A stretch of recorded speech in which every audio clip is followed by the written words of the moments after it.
ಮಂಗಳೂರಿನಲ್ಲಿ ಸಹಕಾರಿ ಬ್ಯಾಂಕ್ ಅನ್ನ ದರೋಡೆ ಮಾಡ್ಕೊಂಡು ಹೋದಂತ 5 ಜನರಲ್ಲಿ ಈಗ ಒಬ್ಬರಿಗೆ ಗುಂಡೇಟು ಬಿದ್ದಿದೆ.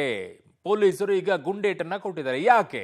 ಸ್ಥಳ ಮಹಜರಿಗೆ ಕರ್ಕೊಂಡು ಬರುವಂತ ಸಂದರ್ಭದಲ್ಲಿ ತಪ್ಪಿಸಿಕೊಳ್ಳುವಂತ ಪ್ರಯತ್ನಕ್ಕೆ ಮುಂದಾದಾಗ ಈ ಗುಂಡೇಟನ್ನ ಕೊಟ್ಟಿರೋದು ಪೊಲೀಸರು.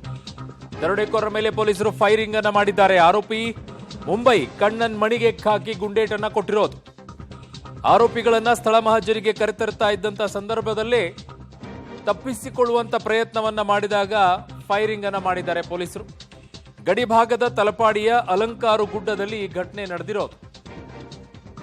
ದರೋಡೆಕೋರರ ಮೇಲೆ ಪೊಲೀಸರಿಂದ ಫೈರಿಂಗ್ ನಡೆದಿದೆ. ತಪ್ಪಿಸಿಕೊಳ್ಳೋಕೆ ಹೋದಂತಹ ಆರೋಪಿ ಮುಂಬೈ ಕಣ್ಣನ್ ಮಣಿಗೆ ಖಾಕಿ ಗುಂಡೇಟನ್ನ ಕೊಟ್ಟಿರೋದು. ನೋಡ್ತಾ ಇದ್ದೀರಾ ದೃಶ್ಯಾವಳಿ, ಎಲ್ಲಿ ಆ ಗುಂಡೇಟನ್ನ ಕೊಡುವಂತಹ ಸಂದರ್ಭ ಬಂತು ಅಂತೇಳಿ. ತಪ್ಪಿಸಿಕೊಂಡು ಓಡಿ ಹೋಗುವಂತ ಸಂದರ್ಭದಲ್ಲಿ ಈ ರೀತಿಯಾಗಿ ಪೊಲೀಸರು ಫೈರಿಂಗ್ ಮಾಡಿದ್ದಾರೆ ಅನ್ನೋದು ಈಗ ಬರ್ತಾ ಇರುವಂತ ಮಾಹಿತಿ. ಈಗ ಸದ್ಯಕ್ಕೆ ಸ್ಥಳೀಯ ಆಸ್ಪತ್ರೆಯಲ್ಲಿ ಚಿಕಿತ್ಸೆಯನ್ನ ಕೂಡ ನೀಡ್ತಾ ಇದ್ದಾರೆ. ಈ ರೀತಿಯಾಗಿ ಅವಾಗವಾಗ ಒಂಚೂರು ಪೊಲೀಸರ ಗನ್ ಸೌಂಡ್ ಮಾಡ್ತಾ ಇದ್ರೆ ಭಯ ಎಲ್ಲವೂ ಕೂಡ ಇರುತ್ತೆ.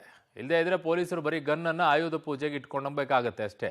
ಕೋಟೆಕಾರು ವ್ಯವಸಾಯ ಸೇವಾ ಸಹಕಾರಿ ಬ್ಯಾಂಕಿನಲ್ಲಿ ನಡೆದಿರುವಂಥ ದರೋಡೆ ಪ್ರಕರಣದ ಆರೋಪಿಗಳನ್ನು ಬಂಧಿಸಲಾಗಿದೆ. 3 ಆರೋಪಿಗಳನ್ನು ಪೊಲೀಸರು ತಮಿಳುನಾಡಿನಿಂದ ಬಂಧಿಸಿ ಮಂಗಳೂರಿನ ಪೊಲೀಸರು ಕರೆತಂದಿದ್ದರು. ಈ ಸಂದರ್ಭದಲ್ಲಿ ಅವರು ಬಂದಿರುವಂಥ ಒಂದು ಸ್ಥಳ ಮಹಜರ್ನ ಕೆಲಸದ ಸಂದರ್ಭದಲ್ಲಿ ಒಂದು ಶೂಟೌಟ್ ಆಗಿರುವಂಥದ್ದು ನಾವು ಗಮನಿಸ್ಬೋದು. ಈ ಕೋಟೆಕಾರ್ನ ವ್ಯವಸಾಯ ಸೇವಾ ಸಹಕಾರಿ ಬ್ಯಾಂಕ್ ಏನಿದೆ ದರೋಡೆ ಆಗಿರುವಂಥ ಅದಕ್ಕಿಂತ ಸುಮಾರು 1 ಕಿಲೋಮೀಟರ್ ದೂರದಲ್ಲಿ ಈ ರೀತಿಯಾದಂಥ ಒಂದು ನಿರ್ಜನ ಪ್ರದೇಶ ಇದೆ. ಈ ಒಂದು ಪೊಲೀಸರು ಟೇಪ್ ಹಾಕಿದ ಪ್ರದೇಶ ಏನಿದೆ ಇಲ್ಲಿ ಅವರು ಮೊದಲೇ ಪ್ಲ್ಯಾನನ್ನು ಮಾಡಿಕೊಂಡಿದ್ದರು ಅನ್ನುವಂಥ ಹಿನ್ನೆಲೆಯಲ್ಲಿ ಇಲ್ಲಿಗೆ ಸ್ಥಳ ಮಹಜರಿಗೆ ಆರೋಪಿಗಳನ್ನು ಕರ್ಕೊಂಡು ಬರಲಾಗಿತ್ತು.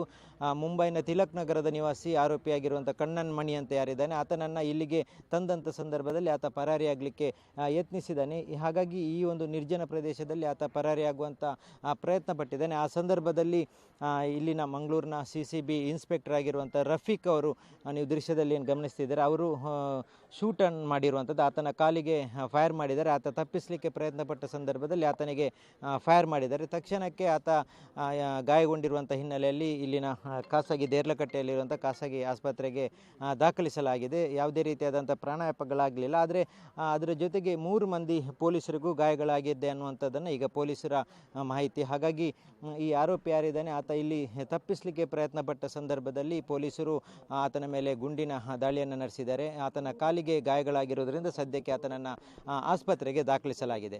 ಕ್ಯಾಮ್ರಾಮನ್ ನಿಶಾಂತ್ ಜೊತೆ ಸುಕ್ಪಾಲ್ ಪೊಳಲಿ, ಪಬ್ಲಿಕ್ ಟಿವಿ, ಮಂಗಳೂರು.